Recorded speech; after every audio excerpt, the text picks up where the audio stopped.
दोस्तों, दिनाक्षी short hand में आपका स्वागत है।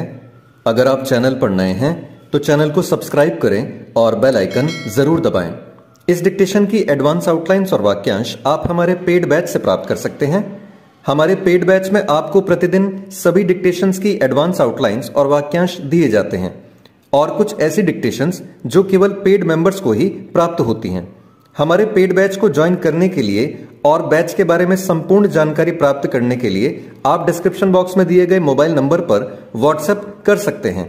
इस डिक्टेशन की डेमो आउटलाइंस आप हमारे टेलीग्राम ग्रुप से प्राप्त कर सकते हैं। तो चलिए डिक्टेशन को स्टार्ट करते हैं।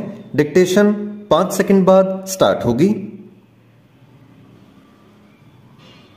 Ready, start. सुप्रीम कोर्ट के प्रधान न्यायाधीश DY चंद्रचूड़ के आवास पर गणपति पूजा के कार्यक्रम में प्रधानमंत्री नरेंद्र मोदी के जाने पर विपक्षी नेताओं की आपत्ति उनकी राजनीतिक क्षुद्रता का ही परिचायक है। क्या विपक्षी दल यह कहना चाहते हैं कि प्रधानमंत्री और सुप्रीम कोर्ट के प्रधान न्यायाधीश के बीच निजी कार्यक्रमों में किसी तरह की मेल मुलाकात नहीं होनी चाहिए? क्या वे यह चाह रहे हैं कि प्रधानमंत्री को गणपति पूजा में सम्मिलित होने का प्रधान न्यायाधीश का निमंत्रण ठुकरा देना चाहिए था, या फिर प्रधान न्यायाधीश को अपने आवास पर किसी को निमंत्रित ही नहीं करना चाहिए था? आखिर उनकी आपत्ति का आधार क्या है? कहीं उन्हें इससे तो समस्या नहीं कि प्रधान न्यायाधीश ने अपनी धार्मिक आस्था प्रकट करने और इस दौरान प्रधानमंत्री ने उनके आवास पर उपस्थित रहने में संकोच नहीं किया? कम से कम उन्हें तो इससे कोई समस्या नहीं होनी चाहिए जो संवैधानिक पदों पर रहने के दौरान सरकारी खर्चों पर इफ्तार की दावतों में शान से शिरकत किया करते थे।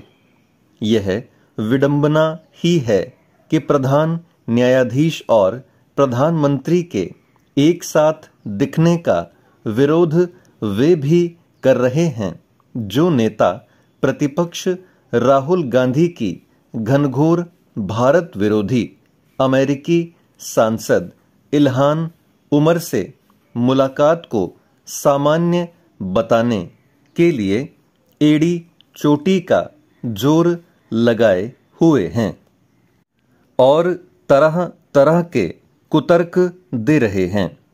किसी धार्मिक सांस्कृतिक कार्यक्रम में प्रधान न्यायाधीश और प्रधानमंत्री के साथ दिखने से यह निष्कर्ष निकालना शरारत के अलावा और कुछ नहीं कि इससे सुप्रीम कोर्ट की ओर से दिए जाने वाले फैसले प्रभावित हो सकते हैं।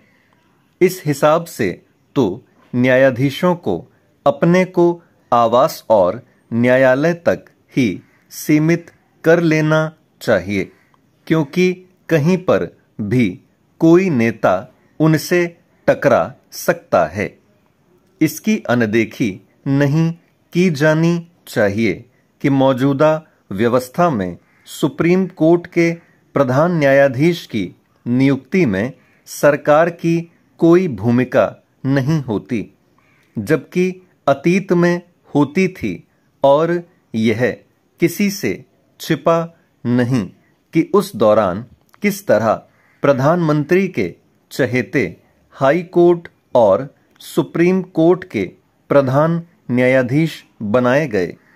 इसके लिए परंपराओं और साथ ही राजनीतिक मर्यादा की भी खुली अनदेखी की गई। शीर्ष पदों पर बैठे लोगों का एक निजी जीवन भी होता है।